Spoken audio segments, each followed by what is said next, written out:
बिस्मिल्लाहिर्रहमानिर्रहीम। अस्सलाम वालेकुम नाज़रीन, आप देख रहे हैं प्रोग्राम फ़ैसला। मैं हूं आफ्ताब मुग़ैरी। आज अगर बात करें तो जंग को पाकिस्तान कोशिशें कर रहा है कि किसी भी तरह ईरान और जो है अमेरिका और इसराइल की ये जो जंग है आज 33वें रोज़ में दाखिल हो चुकी है। किसी भी तरह इस जंग का ख़ात्मा हो और दुनिया जो है कह सकते हैं कि मईशत से की जंग से निकल पाए। अगर देखा जाए कि कहीं ना कहीं प्रेसिडेंट ट्रम्प ने जो है ये फैसला कर दिया है कि अगर इस जंग में खुदा न खास्ता नताइज फ़ैसला को नहीं निकलते, अगर कोई फ़ैसला नहीं होता 2 से 3 हफ्ते में, तो फ़ैसला प्रेसिडेंट ट्रम्प ने कर दिया है। किसी भी तरह इस जंग से निकलने की वो कोशिश कर रहे हैं। आज सुबह यानी कल सुबह 6 बजे कौम से वो खिताब भी करेंगे। ये तवक्को की जा रही है कि कहीं ना कहीं कल जो 6 बजे पाकिस्तान के टाइम के मुताबिक जो है जो कौम से खिताब करेंगे उसमें शायद वो ये फ़ैसला करें।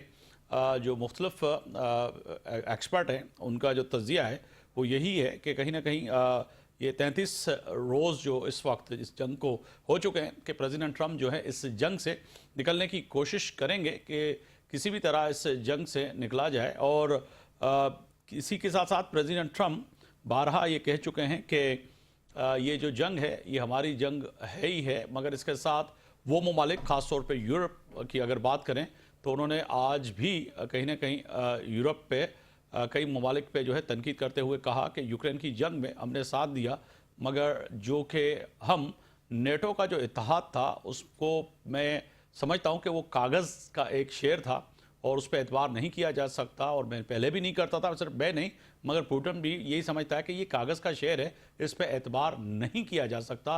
तो समझा जाए कि कहीं ना कहीं इस वक्त एक तो अमेरिका के लोगों का दबाव, दूसरी तरफ जो है इस जंग में साथ ना देने पर कई ममालिक जो हैं वो जैसे पीछे हट गए। तो अब कहीं ना कहीं प्रेसिडेंट ट्रम्प जो है अब अकेले होते हुए नज़र आ रहे हैं। दूसरी तरफ आज भी वज़ीर ख़ारजा अगर कहा जाए ईरान के, उन्होंने कहा कि 6 माह तक जो है ईरान जो है जंग लड़ सकता है। उसमें इस वक्त भी कुव्वत और सलाहियत है कि वो 6 महीने तक जो है इस सुपर पावर अमेरिका और इसराइल के साथ जंग लड़ सकता है। इसके साथ साथ अगर बात की जाए कि बीजिंग से जो है वज़ीर ख़ारजा और डिप्टी प्राइम मिनिस्टर इसहाक डार साहब का दौरा मुकम्मल करके वो पाकिस्तान तो वापस आ गए कि तय है कि पाकिस्तान का जो किरदार है वो भी बड़ा अहम है। कोशिश कर रहा है इस्लामाबाद के कहीं ना कहीं जो है इस जंग से जो है निकला जाए और दुनिया को निजात दिलवाई जाए। और ख़ास तौर पर सरज़मीन ईरान पर जो इस वक्त लोग हैं वो यकीनी तौर पर रोज़ाना जिस तरह से सड़कों पे होते हैं और अपनी अफवाज, और इसके साथ साथ अगर देखा जाए कि इस वक्त सुप्रीम लीडर के साथ शाना बाशाना खड़े तो हुए हैं, मगर उसके साथ साथ अगर देखा जाए रूस, चाइना और पाकिस्तान की भी कोशिशें हैं, तुर्की की कोशिशें हैं, मिस्र की कोशिशें हैं, इवन के सऊदी अरब की भी कोशिशें हैं कि इस जंग से जल्द से जल्द कोई ना कोई फ़ैसला को नताइज हासिल हो सके। इसी पे बात करेंगे। आज मेरे मौजूद मेहमान डॉक्टर यासिर मसूद साहब हैं, माहिर बैनुल-अक़वामी उमूर हैं, बीजिंग से चाइना से हमें ज्वाइन कर रहे हैं। आपका बहुत शुक्रिया डॉक्टर साहब, आपने वक्त दिया मेरे प्रोग्राम के लिए। कर्नल रिटायर अब्दुल लतीफ़ साहब हैं, दिफ़ाई तज़िया निगार, आपका बहुत शुक्रिया। चौधरी मोहम्मद अकमल साहब हैं, एक्सपर्ट हैं मैशियत के, उनकी गहरी नज़र है इस वक्त और इस जो जंग के बाद जो पैदा होने वाली सूरत हाल है, ख़ास तौर पर इकनॉमी की जो सूरत हाल है उस पर उनकी गहरी नज़र है। बहुत शुक्रिया आपका भी। अब्दुल्ला हमीद गुल साहब हैं, चेयरमैन तहरीक नौजवान पाकिस्तान और तज़िया निगार भी हैं, आपका भी बहुत शुक्रिया। डॉक्टर साहब, मैं आपकी जानिब आऊँगा। आप बीजिंग में मौजूद हैं। कल बड़ी अहम मुलाकातें हुई और डिप्टी प्राइम मिनिस्टर और फॉरेन मिनिस्टर जो है इसहाक डार साहब तशरीफ़ लाए और कहा जाए कि एक अच्छा दोस्त चाइना और पाकिस्तान, और पाकिस्तान बारहा हमेशा चाइना पाकिस्तान के मुश्किल वक्त में शाना बशाना वो तो खड़े होते हैं और साथ भी दिया है, मगर इस जंग में पैदा होने वाली सूरत हाल के बाद जो कि पाकिस्तान की कोशिशें हैं बड़ी अहम है, उससे बीजिंग और ख़ास तौर पर जो है चाइना में जो मुलाकातें हुई हैं उसको कैसे देख रहे हैं और वहाँ पर किस तरह से देखा जा रहा है तमाम इन मुलाकातों को? जी, बहुत शुक्रिया। सबसे पहले तो बात यह है कि जब हम चाइना और पाकिस्तान के ताल्लुकात की बात करते हैं, तो चाइना ने हमेशा से पाकिस्तान को एक अलग लेवल पे देखा है, एक अलग जगह पे पाकिस्तान को वो रखता है, उसकी जी। कदर करता है। और जैसे आपने कहा कि हर मुश्किल वक्त में चाइना ने साथ दिया तो है, चाहे हम जो है वो we have been through thick and thin, उसके बावजूद भी जो है ये टाइम टेस्टेड फ्रेंडशिप रही है। अब यहाँ ये बहुत जरूरी है ये समझना कि चाइना, जिसका वैसे ट्रेडिशनली जो इनके डिप्लोमेटिक मनूवर्स होते हैं वो ऐसे खुल के सामने आता नहीं है। तो ये बड़ा एक समझे कि बहुत बड़ी डेवलपमेंट है चाइना का इस तरह ऑन बोर्ड आना। उसकी वजह ये है कि देखें, चाइना के बहुत स्टेक्स हैं इस रीजन के अंदर। 40 to 50% जो चाइना की एनर्जी सिक्योरिटी है, जो ऑयल सप्लाई है, वो स्ट्रेट ऑफ हॉर्मुज से होके आती है।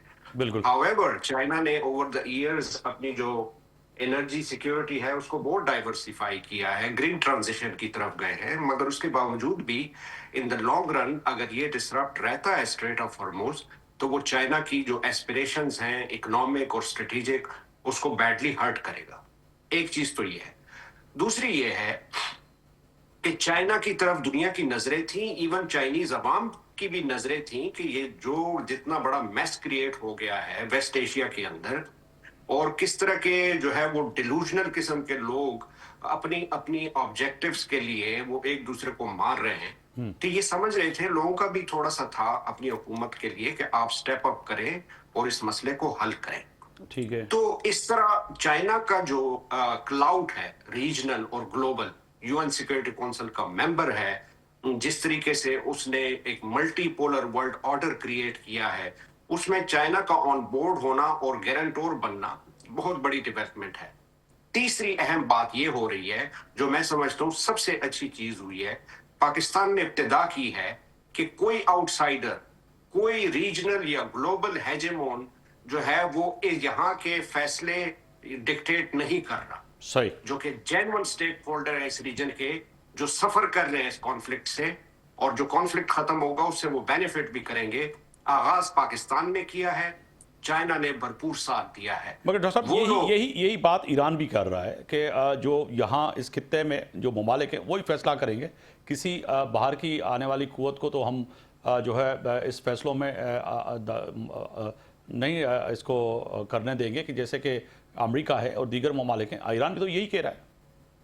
आखिरी बात मैं ये करना चाहूंगा कि सिर्फ चाइना ही है जिसके, अगर आप देखें, स्ट्रेटेजिक ताल्लुकात हैं, डिप्लोमेटिक ताल्लुकात हैं, मिलिटरीली भी बहुत ज्यादा अलाइंड है, और बहुत बड़े स्टेक्स हैं मिडिल ईस्ट के अंदर, ईरान के अंदर। खास तौर पे जो पासदाराने इनकिलाब हैं, जो उनकी फोर्स है, अगर कोई उनको कन्विंस कर सकता है डायलॉग की तरफ, वो चाइना है। इसीलिए पाकिस्तान ने फर्स्ट फेज कंप्लीट किया कि इनडायरेक्ट टॉक्स को शुरू किया, और ये सेकंड फेज है, उसको मजीद स्टेप अप किया। बिल्कुल। डॉक्टर साहब साथ ही रहिएगा, मैं कर्नल आबिद लतीफ साहब की तरफ जाना चाह रहा हूँ। डॉक्टर साहब आप साथ ही रहिएगा। बहुत शुक्रिया कर्नल साहब आपका वक्त देने का। फरमाइएगा सर, एक तो जैसे मैंने अपने इब्तदाई उसमें इंट्रो में कहा कि कल सुबह 6 बजे कौम से खिताब करने जा रहे हैं प्रेसिडेंट ट्रंप, मगर उनके आज का बड़ी स्टेटमेंट 3 हफ्ते में के अंदर अंदर इस जंग से निकलने का ऐलान।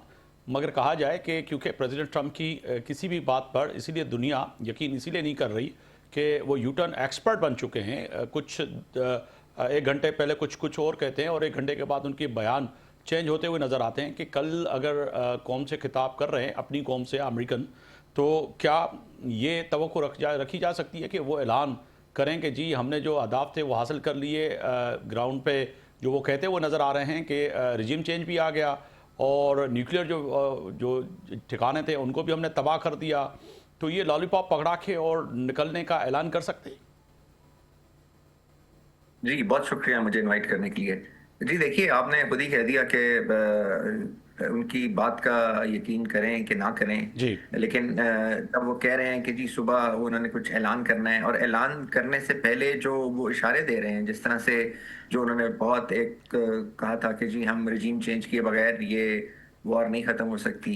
ज़ाहिर रजीम तो चेंज नहीं हुआ, लेकिन उन्होंने कह दिया रजीम चेंज होगी। फिर उन्होंने कहा था कि जी जिसका आपने भी जिक्र भी किया कि जो न्यूक्लियर कैपेबिलिटी है ईरान की, उसको डेसिमेट किए बगैर जो है ये वॉर नहीं खत्म होगी। और फिर साथ ही उन्होंने कह दिया कि जी वो भी हमने हदफ हासिल कर लिया है। सो हदफ हासिल किए हैं या नहीं किए हैं, लेकिन उन्होंने उसको वर्बलाइज कर दिया कि हमने, तो ये एक इंडिकेशन तो हो सकती है। एंड टू बी ऑप्टिमिस्टिकली अगर आप कहें, और जब जाहिर है हम सब इस वक्त ऑप्टिमिस्टिक होकर भी सोचना चाहते हैं, क्योंकि 33rd डे है आज इस जंग का, और उसकी वजह से जो इफेक्ट हो रहा है पूरी दुनिया में जी। वो बहुत इमेंस है जी। वो बहुत उसकी जो रिपरकशंस हैं वो बहुत ज़्यादा हैं जो इस वक्त दुनिया में आ रहे हैं, क्योंकि आप एनर्जी का मामला देख लीजिए। ये 21st सेंचुरी के जो पहले 2 डिकेड्स हैं ये तो सारी कन्वेंशनल एनर्जी पे पूरी दुनिया चलती है। हाँ, 2030 के बाद आप कह सकते हैं कि एनर्जी का जो वर्जन है या एनर्जी का जो वेक्टर है वो चेंज हो जाएगा, दूसरी चीज़ों में चला जाएगा। तो इसलिए अगर आप देखें, अच्छा ये सारा कुछ जो है जी इस रीजन में, जैसे भी आप चाइना की भी बात कर रहे थे,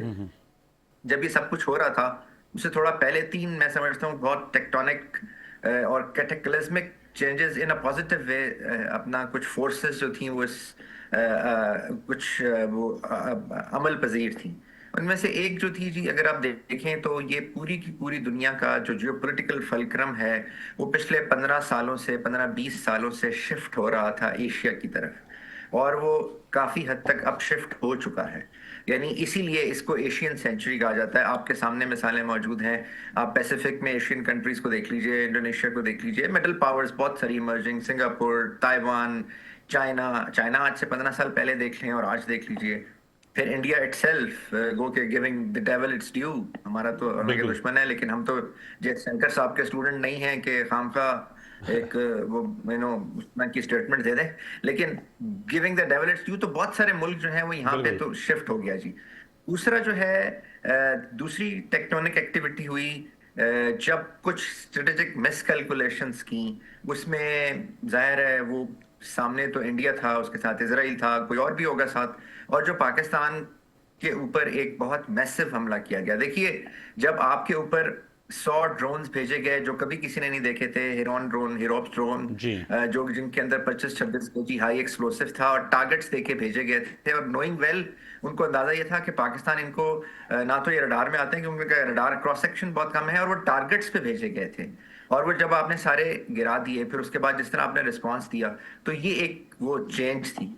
फिर बिल्कुल। तीसरी चेंज वो ये मैं टेक्टोनिक एक्टिविटी, और ये वो है कि जो पाकिस्तान को यहाँ पे जो स्टेचर इमर्ज हुआ, और उसका क्रेडिट आप यकीनन जो है हमारी लीडरशिप को जाता है, पॉलिटिकल लीडरशिप को जाता है, मिलिट्री लीडरशिप को जाता है, जिस तरीके से उन्होंने रिस्पांस, क्योंकि क्राइसिस में जी रिस्पांस करना, क्या आप चिकन आउट हुए हैं या आपने वो जो गेम थ्योरी में जो आप कहते हैं कि नहीं आपने जो है वो उसका मुकाबला किया है, तो ये भी एक बहुत बड़ी डेमोन्स्ट्रेशन थी। देखिए, इस सारे बैकग्राउंड के अंदर अब Pakistan has become very important, लेकिन जो पाकिस्तान की जो असल स्ट्रेंथ है जियोपॉलिटिकल, या आप कह लीजिए कि डिप्लोमेटिकली, और इस रीजन के अंदर सारी कंट्रीज उसको एक्सेप्ट करती हैं, उसके ऊपर ट्रस्ट है, लेकिन जो असल जो पाकिस्तान का आप कह लीजिए कि जो डिप्लोमेटिक कॉम्बिनेशन बनता है इस क्राइसिस को सॉल्व करने के लिए, वो चाइना के साथ बनता है। तो अब जब चाइनीज स्टेटमेंट्स आ रही हैं, अब जब चाइना जो फिजिकली इसके अंदर अपना रोल प्ले करता हुआ नजर आ रहा है, और पहले तो जाहिर है चाइना ने पाकिस्तान जो सारे हम पार्लीज कर रहे हैं, जो पार्लीज कर रहे थे, जो सारे मुल्कों से कांटेक्ट कर रहे थे, उनका भी पाकिस्तान पे ट्रस्ट था, लेकिन पाकिस्तान ये चाहता था कि, अभी भी ये चाहता है जी। कि इस रीजन के अंदर से क्योस ना और स्टेबिलिटी आ जाए।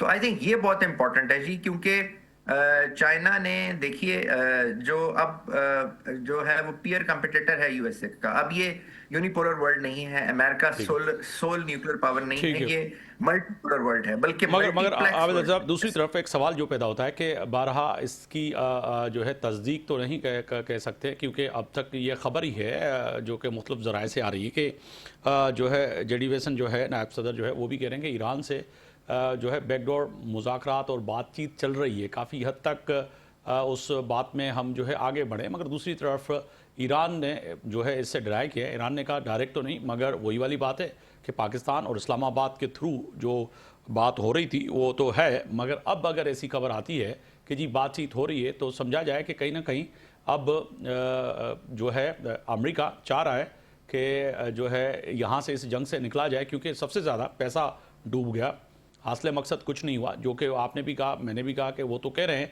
कि जी नेवी ख़त्म हो गई, एयरफोर्स ख़त्म हो गई, उनकी लीडरशिप जो है रिजीम चेंज आ गया, तमाम दावे जो हैं उनके हैं, मगर उसके बावजूद अगर बातचीत का जो है वो दावा कर रहे हैं और मुख्तलिफ खबरसार एजेंसियाँ जो हैं वो खबर दे रही हैं, तो इसका समझा जाए कि हाँ कोई ऐसी खबर है कि बातचीत हो।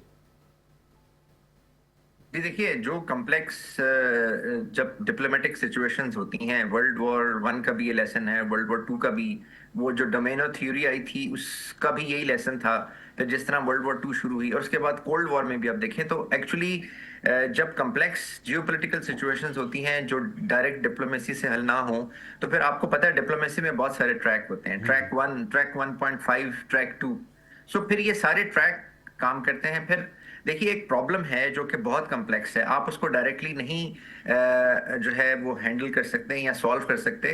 तो फिर आप you reach a plateau, that उस प्लेटो के लिए you reach a common ground जहां पे दोनों पहुंच जाएं, वहां पे आप रुके, दोनों जो पार्टीज हैं, और फिर आप उसको सरकमवेंट करते हैं। जी then you you you come to that plateau from the sides. तो फिर आप साइड से आते हैं, उसमें बहुत सारे रास्ते हो सकते हैं, बहुत सारे मुल्क हो सकते हैं। मैं मेटाफोरिकली आपको बता रहा हूँ, बहुत सारे मुल्क हो सकते हैं जो अपने अपने रीजन के अंदर रहते हुए उनकी एक जियोपॉलिटिकल सिग्निफिकेंस होती है और वो फिर अपना रोल अदा करते बिल्कुल हैं। तो इस मामले में भी ऐसा हो रहा है जी। ऐसा ही हो रहा है। मगर डेफिनेटली मैं आपका सर साथ ही रहिएगा, चौधरी अकमल साहब हैं, मैं उनकी तरफ जाना चाहूँगा। बहुत शुक्रिया अकमल साहब, आपने वक्त दिया। फरमाइएगा सर, एक तो मैशियत की बात करें तो मैंने जैसे कहा कि इकनॉमी की जंग जो है, ये तो जंग अमेरिका और इसराइल और ईरान की है, मगर देखा जाए कि इस वक्त पूरी दुनिया इस जंग में कहीं ना कहीं दाखिल हो चुकी है, क्योंकि यूएई की सूरत हाल आपके सामने है, गल्फ़ कंट्री तो तमाम के तमाम सूरत हाल आपके सामने, यूरोपीय ममालिक आपके सामने, हिंदुस्तान और जो है इंडोनेशिया से लेकर जो है पाकिस्तान तक सूरत हाल इंतहाई खराबी की तरफ इसीलिए भी जा रही है, जो कि एनर्जी जो क्राइसिस आने वाला है, इसके साथ साथ तेल के ज़खायर जो है वो ख़त्म होने जा रहे हैं। कहा जाए कि आने वाले चंद साल तक इस जंग का असर रहेगा, और अल्लाह करे जो कि कल की बात हो रही है कि ये जंग अगर प्रेसिडेंट ट्रम्प ऐलान करते हैं ख़त्म होती है, तो उसके बाद भी पैदा होने वाली सूरत हाल, उससे कैसे ये पूरी दुनिया मुंह देगी? देखिए, कल जो ट्रम्प का खिताब है ना, वो तो जाहिर है अपनी कौम को इत्माद में लेगा कि उसने ये जंग क्यों शुरू की जी और अब क्यों उसको खत्म करने जा रहा है।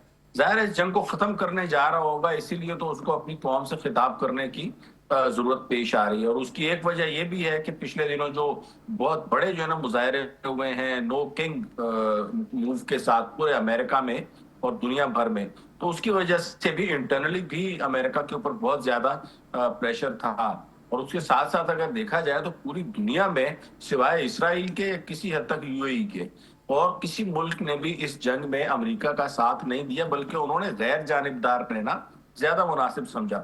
ऑन दी अदर हैंड, इसको अगर देखा जाए, इसमें का जो सिनेरियो डेवलप हो रहा है वो तो सीधी सीधी ये बात है कि ये चाइना की और रशिया की विक्ट्री है, क्योंकि अब जो है ना अल्टीमेटली इस जंग को बंद करवाने में ईरान जो है ना वो अब अपना जो है रोल प्ले कर रहा है। वो अपने जो है ना वो कार्ड जो है वो बेसिकली शो करता जा रहा है एक एक करके, और वो जाहिर है उसके पीछे चाइना और रशिया है, और उन दोनों की ही बदौलत जो है वो ईरान इस जंग को जीतने में या इस जंग को अमेरिका का मुकाबला करने में कामयाब हुआ है। तो जैसे आपको याद होगा कि कोविड के बाद हमें एक नई दुनिया देखने को मिली थी, एक बदली हुई दुनिया देखने को मिली थी। बिल्कुल तो इस जंग के बाद भी ना बहुत से बुरज बड़े बड़े गिरेंगे, बड़ी बड़ी ताकतें जो है ना वो खत्म होंगी, और जैसा कहा जा रहा है कि यह मल्टीपोलर वर्ल्ड होगी, और बजाय इसके किसी एक मुल्क की डोमिनेंस हो, मुख्तलिफ ग्रुप ऑफ कंट्रीज की जो है ना वो डोमिनेंस होगी। मसलन रशिया हो गया, चाइना हो गया, ये एक अलग ब्लॉक हो जाएगा, इंडिया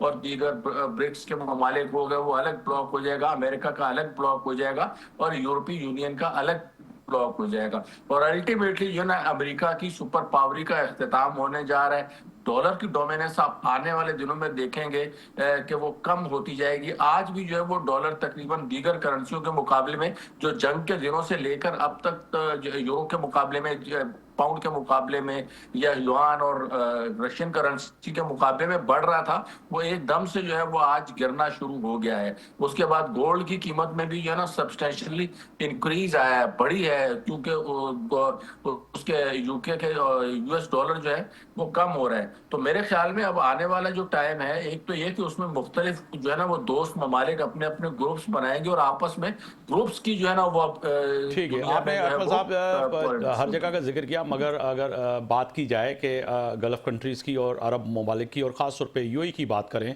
तो यूएई भी जो है अब कहीं ना कहीं इकनॉमी की तरफ अगर आपकी गहरी नज़र है, देखा जाए कि कहीं ना कहीं वो भी इस वक्त जो है खासा उसको डैमेज किया गया है। वहाँ पे इन्वेस्टर जो है भागता हुआ नज़र आ रहा है। जो इन्वेस्टर था वो बेचारा फंस गया। तो अब यूएई की भी सूरत हाल आने वाले वक्त में बेहतर नहीं होगी। इवन के पाकिस्तान के इन्वेस्टर जो थे, लाजमी आपसे भी रोज़ाना मुलाकात होती है, हमसे भी होती है, वो तो जो इन्वेस्ट पाकिस्तान, इंडिया और जो है दीगर ममालिक जो हैं दुनिया के, उनके इन्वेस्टर जो है अब तो बेचारे वो रो रहे हैं कि हमने यूएई में इन्वेस्ट की क्यों। यूएई ने जो है ना एक बड़े स्ट्रेटेजिकल गलत मूव्स किए हैं। मसलन उसने अपने जो है ना अंडरस्टैंडिंग इंडिया के साथ बहुत ज्यादा डेवलप कर ली। उसके बाद जो मौजूदा जंग में यूएई वाहिद मुल्क है जो कह रहा है मैं अब नए हुर्मुज़ खुलवाता हूँ, मुझे जो है ना साथ मतलब मैं अमेरिका और इसराइल मेरे साथ मिले और मैं अब नए हुर्मुज़ खुलवाता हूँ, और वो अभी भी इस कोशिश में है कि ये जंग जो है वो जारी रहे। हालांकि और सबसे ज्यादा नुकसान भी इवन इसराइल से भी ज्यादा जो नुकसान है वो यूएई का हुआ है, जंगी लिहाज से भी और फाइनेंशियली लिहाज से। तो उसका दिवालिया निकल गया ना, क्योंकि यूएई और खास तौर पे जो दुबई है, अगर उसकी एक बात की जाए तो उसकी तो मईशत में तेल तो है ही कहीं नहीं ना। वो तो चल ही ट्रेड के ऊपर रहा था, वो तो चल ही जो है वो ट्रेवल एंड टूरिज्म के ऊपर रहा था, बिल्डिंग्स के ऊपर रहा था। वहां पे मल्टीनेशनल कंपनीज के ऑफिसेज थे और एक हब बना हुआ था इंटरनेशनल ट्रेड का। तो अब उसके बाद जिस तरीके से अब वहां पे दुबई में गैर महफूज होना उसका साबित हो गया, तो उसके बाद डेफिनेटली जो इन्वेस्टर्स हैं वो पाकिस्तान और इंडिया और दीगर ममालिक का रुख करेंगे। और आपको याद होगा कि ये दुबई जो है ना कराची की कीमत पे बना है, क्योंकि कराची में जो है ना उस 1970 में और 1870 में जो है ना वो ट्रामें चला करती थी और यहाँ की सड़कें धुला करती थी जब ईरान और दुबई जो है ना रेगिस्तान था। तो अब वो वक्त आ गया है कि कराची और गवादर जो है ना अपनी दोबारा से सलाहियत को मनवाएं। बिल्कुल, साथ ही रहेगा। डॉक्टर यासिर की तरफ जाऊंगा। डॉक्टर यासिर साहब फरमाइएगा कि एक तरफ तो बीजिंग की बड़ी कोशिशें हैं, पाकिस्तान की भी बड़ी कोशिशें हैं, और कहीं ना कहीं जो है इस दुनिया में और ख़ास तौर पर इस जंग में निकला जाए और कोई ना कोई फ़ैसला किया जाए। समझते हैं कि अगर ये फ़ैसला हो जाता है कल और प्रेसिडेंट ट्रम्प जो है बाज़ाब्ता कर ऐलान कर लेते हैं कि हाँ जी हम अब इस जंग से निकल रहे हैं, तो फिर समझा जाए कि चाइना के साथ ये जंग थी या ये टेस्टर था। क्योंकि अमूमन तो बात जो हो रही है हर जगह पे सोशल मीडिया पे कि ये ईरान के साथ ही और ये चाइना की इकनॉमी को डैमेज करने के लिए एक कोशिश की इसराइल ने और अमेरिका ने कि किसी भी तरह चाइना को पीछे धकेला जाए। आपने मलाका डायलेमा का सुना होगा या पर्ल्स ऑफ स्ट्रिंग्स का सुना होगा, और या चाइना कंटेनमेंट पॉलिसी का सुना होगा जी। तो उसमें यही था, हमेशा से ये कोशिश रही है अमेरिका की कि किस तरीके से चाइना को किसी न किसी तरीके से डायरेक्टली या इनडायरेक्टली उसको कॉन्फ्लिक्ट में धकेला जाए। क्योंकि हम चाइना के बारे में जानते हैं कि जो इनका राइज है वो हमेशा से पीसफुल राइज रहा है। यही चाइना की रेसिपी ऑफ सक्सेस रही है। अगर आप इवन हमारे रीजन में आ जाते हैं, चाइना पाकिस्तान इकोनॉमिक कॉरिडोर को जो सिक्योरिटी खदशात हैं, उसमें जो प्रॉक्सीज इन्वॉल्व हैं, वो भी इनडायरेक्टली चाइना को हर्ट करने के लिए, ताकि जो चाइना के जो चोक पॉइंट्स है ना उन पे किसी तरीके से कब्जा कर लिया जाए या उसमें जो है रुकावट पैदा की जाए ताकि चाइना की राइज को रोका जा सके। याद रखें कि जब हम कहते हैं कि ये एशिया की सेंचुरी है जी, वो कंट्री जो कि हाइड्रोकार्बन रिजर्व जिसके पास ज्यादा होंगे वो दुनिया के ऊपर रूल करेगा।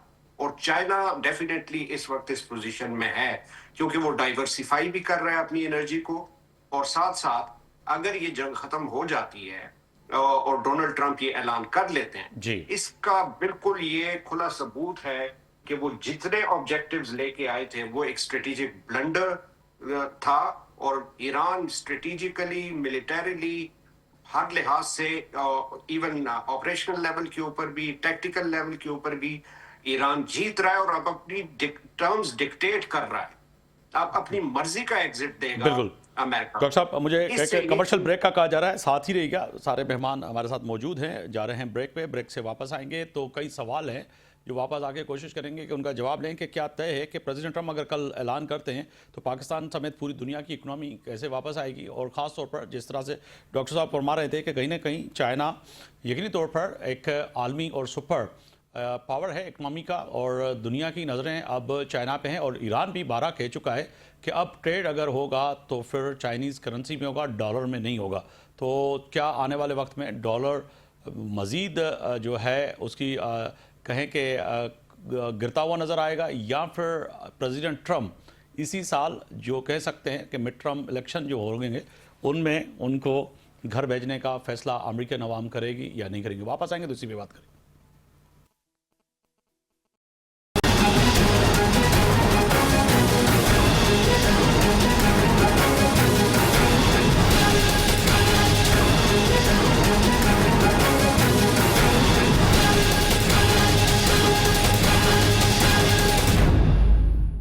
एक बार फिर खुशामदीद कहता हूँ। आज बात हो रही है ईरान और इसराइल और अमेरिका की जंग और पाकिस्तान की जो है इस वक्त इस्लामाबाद की यकीनी तौर पर बीजिंग समेत तमाम दोस्त ममालिक की कोशिशें अपनी जगह पे, मगर ब्रेक से पहले जैसे मैंने कहा था कि क्या ऐसा होने जा रहा है कि आने वाले वक्त में कहीं ना कहीं, जिसे चौधरी अकमल साहब कह रहे थे, डॉक्टर यासिर साहब कह रहे थे कि कहीं ना कहीं जो है बीजिंग और चाइना जो है और दुनिया जो है, अब जैसे कि ईरान ने कहा है कि आपने तिजारत करनी है तो ईरानी हुकूमत ने की जानिब से भी ये बारहा कहा गया कि अब चाइनीज़ करेंसी में करनी पड़ेगी, तो डॉलर कहाँ जाएगा? और डॉलर पे यकीनी तौर पर प्रेसिडेंट ट्रम्प ने अपनी तो साइन करवा दी, मगर आने वाले वक्त में अब लग ऐसे रहा है कि पहले प्रेसिडेंट होंगे जिनका मौजूदा इस इक़्तिदार में होने के नाते उनकी डॉलर पे साइन भी होगी और डॉलर जो है गिरता हुआ नज़र आएगा, क्योंकि ये एक्सपर्ट की राय है। अभी हमें ज्वाइन किया है अब्दुल्ला हमीद गुल साहब, चेयरमैन नौजवान तहरीक पाकिस्तान। आपका बहुत शुक्रिया सर, तज्ज़िया निगार भी हैं और आपकी गहरी नज़र है इस खित्ते की पूरी जो मौजूदा सूरत हाल है उस पर। अब्दुल्ला गुल साहब, ये बताइएगा कि ये जो इस वक्त कहा जा रहा है कि कल प्रेसिडेंट ट्रम्प, यानी कि कल सुबह जो है 6 बजे जो स्पीच करने जा रहे हैं, उसमें कोई फ़ैसला करेंगे कि हाँ जी बस अब बहुत हो गया, क्योंकि जो हदाफ थे, जो हमने चीज़ें हासिल करनी थी वो हासिल कर ली, नेवी को भी ख़त्म कर लिया, एयरफोर्स को ख़त्म कर लिया, रिजीम चेंज कर दिया, लीडरशिप चेंज हो गई? बहुत बहुत शुक्रिया जी। देखिए, जहाँ तक ताल्लुक है प्रेसिडेंट ट्रम्प का, वो उनकी तकरीबन 80 साल की उम्र हो गई है। 80 साल में अमूमन लोग सठिया जाते हैं, खास तौर पे जब उनके ऊपर एप्स्टीन फाइल जैसे घिनौने जराइम का प्रेशर हो, मासूम बच्चियां, कम उम्र बच्चियों के रेप के इल्जामात हों, तो उसमें ज़ाहिर है फिर गुनाहों का बोझ तो होता ही है। अब ये जो सदर ट्रम्प हैं, इनके ऊपर और भी बहुत सारे मसाइल हैं। सबसे बड़ा मसला जो उनको इस टाइम पे पेश आ वो मसला है कि उनके मुल्क के अंदर एक हालात तब्दील होते जा रहे हैं, और उनके मुल्क के अंदर जो इस टाइम पे हालात हैं वो इस नहज के ऊपर पहुंच चुके हैं कि वहाँ एक वाइट हाउस की और पेंटागन की आपस में एक जंग शुरू हो चुकी है, सर्द जंग शुरू हो चुकी है। और वो इस लेवल के ऊपर है कि आप देखिए कि पेंटागन कह रहा है कि ईरान हमसे मुज़ाकरात नहीं कर रहा, सदर ट्रम्प चाहते हैं। दूसरी जानिब ट्रम्प साहब ये कह रहे हैं कि जी मैं तो वो मुज़ाकरात की मुझसे भीख मांग रहे हैं और मैंने हर चीज़ वहाँ अहदाफ हासिल कर लिए हैं। देखिए ना, इसीलिए मैंने लफ्ज़ कहा था कि वो सठिया गए हैं। मैंने ईरान में रिजीम चेंज कर दी। क्या रिजीम चेंज कर दी? दुनिया अपना क्यों एक तमस्खर बना रहे हैं? बुरी बात है, इतना बड़ा मुल्क है और जिस मुल्क के अंदर वो चले थे रिजीम चेंज करने के लिए, वहाँ अवाम को उकसाने के लिए, नतीजा ये हुआ कि 3200 शहरों के अंदर 80 लाख लोग 50 रियासतों में बाहर निकल आए और खुद वहाँ अमेरिका को रिजीम के लाले पड़ गए हैं। दूसरी जानिब एक और पहलू है कि अमेरिका की टेक्नोलॉजी कॉम्प्रोमाइज हो गई। Now people are not saying कि हमें F-35 चाहिए, लोग ये कह रहे हैं कि हमें F-35 को गिराने वाली टेक्नोलॉजी चाहिए। और लोग बात कर रहे हैं कि हमें जो बड़े बड़े उनके बहरी बेड़े हैं, जो अब्राहम लिंकन और जेराल्ड फोर्ड, उनके ऊपर पुरस्कार आग लगाने वाले ड्रोन चाहिए। हमें आयरन डोम और डेविड स्लिंग सिस्टम नहीं, बल्कि उनको चीट करके जमीन तक पहुंचने वाले 17,000 किलोमीटर स्पीड वाले मिसाइल चाहिए। अमेरिका के पास जो मिसाइल अभी टोमाहॉक मिसाइल इस्तेमाल कर रहे हैं, 1600 किलोमीटर रेंज है, 550 किलोमीटर रफ्तार है। उसके मुकाबले में ईरानी मिसाइल 17,000 किलोमीटर पे पिन पॉइंट एक्यूरेसी के साथ फायर हो रहे हैं। जी बहरहाल ये तो एक रनडाउन है। दूसरी जानिब जो सबसे मैंने आपसे कहा नकब लग गई है व्हाइट हाउस के अंदर। जेडी वेंस ये कह रहे हैं कि नेतन्याहू से बात करते हुए, जिसकी ऑडियो उन्होंने खुद लीक करवाई, जी वो कहते हैं कि अमेरिका जो है वो उसको प्लान दिया गया इजराइल की जानिब से 48 घंटे का, और अमेरिका का कानून ये कहता है, आइन कहता है कि अमेरिका कभी भी उस मुल्क में नहीं जाएगा जहां से उसको बराह रास्त खतरा ना हो। तो यहाँ तो जेडी वेंस ये साबित कर रहे हैं मुस्तकबिल में अमेरिकन प्रेसिडेंट के लिए एक मुसीबत खड़ी कर रहे हैं, जिसमें वो ये बावर करा रहे हैं जी कि ये तो प्लान इजराइल का था, ये तो जंग ही इजराइल की थी, अमेरिका का तो ऐसे लेना देना कोई नहीं था। इसलिए पेट्रो डॉलर को पेट्रो युआन में कन्वर्ट किया इस जंग ने। जी अनसैंक्शन जो सैंक्शनड मुल्क थे उनको अनसैंक्शनड किया गया। बिल्कुल दुनिया में तन्हाई का शिकार हुए। नेटो टूटने के करीब है। अभी वो ये भी कह रहे हैं कि मैं देखूंगा नेटो से खिताब में कि वो हमने नेटो में रहना है या नहीं रहना। और यूरोपियन यूनियन ने तो उनको झंडी करा दी है। बार बार कीयर स्टारमर ये कह रहे हैं, वजीर आजम बरतानिया, कि हम इस जंग में शामिल नहीं होंगे। साथ ही आप देखें पोलैंड जैसा छोटा मुल्क, अल्लाह के बंदे, पोलैंड जैसा छोटा मुल्क कहता है कि हम तुम्हें पेट्रियट डिफेंस सिस्टम नहीं देंगे उधार के ऊपर, क्योंकि तो हमें अपने लिए जरूरत है। जिस पोलैंड की कभी मजाल नहीं होती थी, जिस कभी यूरोपियन यूनियन की मजाल नहीं होती थी, दुनिया एक नए वर्ल्ड ऑर्डर की तरफ चली गई है। और उस वर्ल्ड ऑर्डर में अमेरिका एक सुपर पावर नहीं बल्कि एक मुल्क है। और ये आप याद रखें, इस खित्ते से जब वो निकलेगा, आज नहीं तो कल, तो अपना सुपर पावर का स्टेटस लूज करके निकलेगा। आज ईरान अगर गारंटी मांगता है किसी बड़े मुल्क की, यानी कि अमेरिका को वो बड़ा मानते ही नहीं। अब बिल्कुल साहब एक सवाल दूसरा पैदा होता है, अगर यहाँ कदाकला माफ़ कीजिएगा, एक बड़ा सवाल पैदा होता है, क्योंकि लोग ये भी सोच रहे हैं कि रिजीम चेंज का जो ट्रम्प ने किया ऐलान कि वहाँ पर जी रिजीम चेंज करने जा रहे हैं जंग से पहले 33 रोज़ पहले अगर बात की जाए, उसके बाद हमने देखा कि कनाडा समेत अमेरिका और यूरोप में वो ईरानी जो कि रज़ा के हक़ में निकले थे और वो चाह रहे थे और दिखा रहे थे कि जी बहुत बड़ी तादाद जो है रिजीम चेंज के साथ है और ये देखें कितने लोग हैं। अब तो उससे ज़्यादा लोग जो है उनके ममालिक के खुद लोग निकल आए कि जंग नहीं होगी, तो रज़ा रिजवी और दीगर जो लोग उनके हामी थे अब तो वो कहीं नज़र नहीं आ रहे। तो कहा जाए कि ये लोग सारे के सारे पेट थे।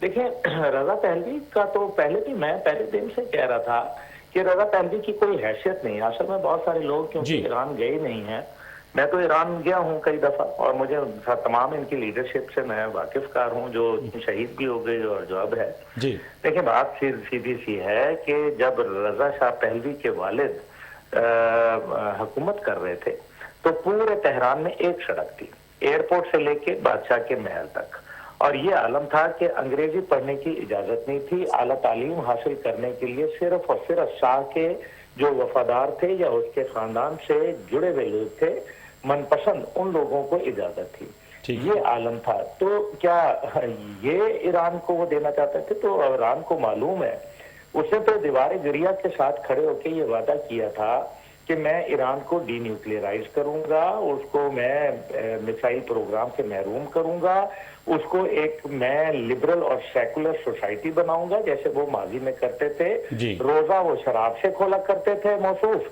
और जो उनके आलम था वो ये था कि पेरिस से या न्यूयॉर्क से फैशन नहीं बल्कि तेहरान से निकला करता था, जहां मैं बता भी नहीं सकता कि किस किस्म के वो फैशन थे।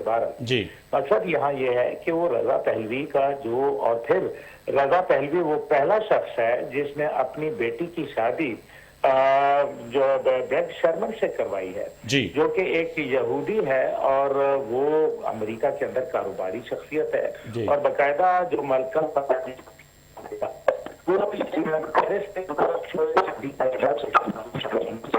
शरीक थी। तो ये मकसद ये कहने का है कि बिल्कुल वही है कि कर्नल साहब मैं आपकी तरफ आऊँगा। अगर कहा जाए दिफाई हदफ जो हैं कहीं ना कहीं जो प्रेसिडेंट ट्रंप कह रहा है कि वो हमने हासिल कर लिए, तो कहा जाए कि आने वाली तारीख में जब आने वाली नस्ल जो आपकी हमारी और पूरी दुनिया की होगी, जब इस जंग को पढ़ेंगे देखेंगे स्टडी करेंगे तो उसमें तो ये चीज़ें दूर दूर तक नज़र नहीं आएंगी। ये तो सिर्फ मफज़ूलों पे भी बात होगी, किया था, हुआ था, कर दिया, सारी चीज़ें यही मिलेंगी। बिल्कुल सही कह रहे हैं कि ये जो है ना जो अब हिस्टोरियन इसको कैसे लिखेगा इस जंग को, कि इसमें जो हर हर वॉर की एक जस्ट थ्योरी होती है जी, जी। और हर वॉर जस्ट वॉर होती है। अगर वो जस्ट वॉर नहीं है तो हिस्टोरियन जो है वो उसको हिस्ट्री के जो पेपर्स हैं उसको निकाल देते हैं एनल्स ऑफ हिस्ट्री में से। तो आपने बिल्कुल ठीक कहा। लेकिन देखें अभी अब्दुल्ला हमीद साहब गुल साहब बात कर रहे थे कि 80 साल के करीब जो है बंदा सटाया जाता है। वैसे अब्दुल्ला हमीद गुल साहब तो हमारे मोहसिन पाकिस्तान के फर्जंद भी हैं और मेरे तो बहुत अच्छे दोस्त भी हैं। जी। सटाने की तो कोई एज नहीं होती। कोई 80 में सटाया हुआ है, कोई 50 में सटाया हुआ है, ये तो ऐसे ही चल रहा है। और इसीलिए जो वर्ल्ड ऑर्डर है वो अपनी जगह से हिल गया हुआ है जी। और वर्ल्ड ऑर्डर जो है बेसिकली उसको डिस्टर्ब कर दिया गया है, जो वर्ल्ड डिसऑर्डर हो गया। मैं जब जी आज से कोई 10 साल पहले पीएचडी का कोर्स वर्क कर रहा था तो हम एक बैरी बुजॉन और ओली वेबर की एक थ्योरी पढ़ते थे, रीजनल सिक्योरिटी कॉम्प्लेक्स थ्योरी, जिसके मुताबिक जो ग्रुप ऑफ स्टेट्स हैं उनके इंटरेस्ट इंटरकनेक्टेड हो जाते हैं, और प्लस ना सिर्फ ये बल्कि उनके नेशनल इंटरेस्ट भी इसके साथ अलाइन कर जाते हैं। तो मैं सोचा करता था कि ये कैसे हो सकता है, क्योंकि रीजनल इंटरेस्ट और इंटरनेशनल इंटरेस्ट और फिर नेशनल इंटरेस्ट जो है वो आपस में उससे तो अलाइन नहीं हो सकता, क्योंकि इसीलिए जो स्टेट्स हैं वो यू टर्न ले लेती हैं, एकदम चेंज कर लेती। लेकिन अब जो इस रीजन में हो रहा है जी, और जिस तरीके से जो हमारा वेस्ट एशिया के अंदर अगर आप बात करें पाकिस्तान की, चाइना की, रशिया की, तो इन सारी स्टेट्स को देख के मुझे लगता है कि एक वही जो रीजनल सिक्योरिटी कॉम्प्लेक्स थ्योरी जो है वो रिवाइव होती हुई मुझे नजर आ रही है, जो सिर्फ एक एकेडमिक कंस्ट्रक्ट था लेकिन अब वो फिजिकली भी नजर आ रहा है। देखें ये area as a global south emerge हुआ जी, हम इसी के अंदर सिचुएटेड हैं। और पाकिस्तान ने बहुत रैशनली बिहेव किया, बहुत प्रूडेंटली पाकिस्तान ने अपनी फॉरेन पॉलिसी को जो है प्ले आउट किया और हमेशा से रीजनल कंट्रीज का साथ दिया, हर कॉज का साथ दिया जो रीजनल कंट्रीज की थी, हर छोटे मुल्क का साथ दिया, इवन जो सार्क के अंदर सिचुएटेड था। जबकि इसके बरक्स इंडिया को अगर आप देखें तो वो छोटी जो मुल्क हिमालयंस हैं उनको वो हेजेमोनिक उनके साथ एक एंटिटी बनने की कोशिश की। पाकिस्तान के साथ हमेशा उसने एनिमिटी रखी। रशिया को उसने जिसने उसको उंगली पकड़ के चलना सिखाया नॉन अलाइनमेंट में, और पूरा जिसको वो कहता था पहले फर्स्ट 3 डिकेड्स नेहरूवियन डिकेड्स जो थे उनके अंदर, उसको उसने छोड़ दिया। चाइना के साथ उसने एनिमिटी ले ली और वो पूरा अटलांटिक क्रॉस करके अमेरिका के साथ जाके उसने दोस्ती कर ली। सो ये जो कम्प्लेक्सिटी है जी, ये जो नया ऑर्डर यहाँ पे बन रहा है, आई थिंक ये बहुत इंपॉर्टेंट है। और जो आप हिस्ट्री की बात कर रहे थे, हिस्टोरियन ये लिखेगा कि जब क्राइसिस हुआ तो कौन at the right side of history था और कौन at the wrong side of history. बिल्कुल, और उसमें तो हिंदुस्तान का नाम सर फहरिस्त होगा, क्योंकि यकीन पे तौर पे आज हम तो बात कर रहे हैं, मगर जब आने वाली हमारी नस्ल इस आप भी दुरुस्त फरमा रहे हैं, जब ये लिखेगा तारीखदान और जब तारीख के औराक पढ़ेंगे नौजवान उस वक्त भी पता लगेगा कि हिंदुस्तान उस वक्त कहाँ खड़ा था और हिंदुस्तान ने आगाज़ कहाँ से किया था। अकबर साहब, मैं आपकी जाने पाऊँगा। सर, कहा जाए कि 33 रोज़ के बाद जो पाकिस्तान के माशी फ़ैसले हैं वज़ीर आज़म पाकिस्तान के और मौजूदा हुकूमत के और चारों सूबों के, उस पर आप का नुक्ता नज़र क्या है? क्या जो इस वक्त कोशिशें हैं पाकिस्तान की मौजूदा हुकूमत की कि जो ये क्राइसिस है इसमें आम लोगों को रिलीफ, ख़ास तौर पर जो महंगाई है वो इस महीने के अगर आदाब उठा के देखें कि मार्च में सबसे ज़्यादा जो है महंगाई उरूज पे रही, उसकी वजूहत तो यकीनन ही जब हुक्मरानों से पूछेंगे वो कहेंगे कि ये जंग ही है, मगर आप क्या समझते हैं? देखिए, माशी सूरत हाल डिस्कस करने से पहले ना हमने पूरी डिस्कशन में जो एक चीज ओवरलुक की है ना, वो है इस जंग में सऊदी अरब का किरदार। तो देखिए, सऊदी अरब ने अपने आप को इस जंग से मैंने किया था, शायद आपने नहीं सुना था, मैंने किया था स्टार्ट में। अच्छा, जी। लेकिन ये कि सऊदी अरब ने जो है ना जंग से अपने आप को दूर रख के ईरान के ऊपर अटैक ना करके बहुत ही मसलिहत पसंदी का सबूत दिया है, और ये एक बहुत बड़ी वजह है अमेरिका के यहाँ से एग्जिट करने की। और जिसके बाद जो है ना वो अब तमाम अरब रियासतें जो है ना अब मेरे ख्याल में चाइनीज करेंसी में उनको ट्रेड शुरू कर देना चाहिए। बाकी माशी हालात की जहां तक मैं बात करूं, 7.5% जो है वो जो लेटेस्ट फिगर आए हैं मार्च के महंगाई के, वो हो गई है। और आने वाले दिनों में आपको महंगाई जो है वो मजीद आगे बढ़ती हुई नजर आएगी। और इस सूरत हाल में हुकूमत को बड़े जो है ना अक्लमंद और दानिशमंदाना फैसले करने होंगे। ऐसे फैसले ना करेंगे जो सिर्फ पब्लिक में मकबूल हो या पब्लिक को वक्ती तौर पर रिलीफ दें, लेकिन आने वाले वक्तों में वो मसाइल का बाइस हो। जिस तरीके से इस वक्त हुकूमत पेट्रोलियम के ऊपर सब्सिडी दे रही है, मेरे ख्याल में ये चीज बहुत गलत है। हुकूमत को चाहिए कि वो पेट्रोलियम के ऊपर सब्सिडी के बजाय टारगेटेड सब्सिडी दे, बिजली के ऊपर, यूरिया खाद के ऊपर और दीगर जो चीजें इंडस्ट्री को और कारोबार को चलाने के लिए बहुत जरूरी है। हमारे पास इतने फालतू पैसे नहीं है कि हम लोग जो है ना उसको लोगों को मोटरसाइकिल मगर अकमल साहब, इस वक्त गंदम की कटाई हो रही है पाकिस्तान के अंदर, खासतौर पर सिंध और पंजाब में अगर बात की जाए गंदम की कटाई, डीजल अगर महंगा है तो फिर गंदम के जो रेट तय हुए हैं, क्योंकि यकीनी तौर पर हम अपने इस आने वाले वक्त की भी बात करेंगे, चंद माह की चंद साल की नहीं, मगर जो आम हारी है बेचारा, चाहे वो पाकिस्तान के किसी भी सूबे से हो, उसको तो उस तरह से जो है वो जो गंदम का रेट है वो नहीं मिल रहा, डीजल इतना महंगा है। तो फिर ये सूबाई हुकूमत और वफाकी हुकूमत कोई तो फैसला करे कि उनको कम से कम इस नहीं। देखिए, मैं ये नहीं कह रहा कि ऑयल के ऊपर ना दें, लेकिन जब मुकाबले की बात है ना, जब आपके पास रिसोर्सेज लिमिटेड हो तो ऑयल के मुकाबले में बिजली को देना ज्यादा फायदेमंद है, यूरिया खाद के ऊपर देना ज्यादा फायदेमंद है। अभी तो फसल अगर वो काट लेंगे या नहीं काटेंगे, चलो वो तो ठीक है, उसके ऊपर सब्सिडी देगी, और कल को जो है ना खाद की कीमत डबल हो जाती है तो फिर ये किसान क्या करेंगे। तो हम लोगों ने, मैं यही कह रहा हूँ, आगे का भी सोचना है, हमें लॉन्ग टर्म जो है ना वो डिसीजन मेकिंग करनी चाहिए और टारगेटेड सब्सिडी देनी चाहिए। ये जो फैसले हम कर रहे हैं ना कि जी मुशीरों ने बोल दिया कि ये पेट्रोल पे सब्सिडी दो, भले भले हो जाएगी, अपना जो है ना वो 3 महीने या 3 साल जो है ना वो गुजारो, उसके बाद आने वाले भुगतेंगे।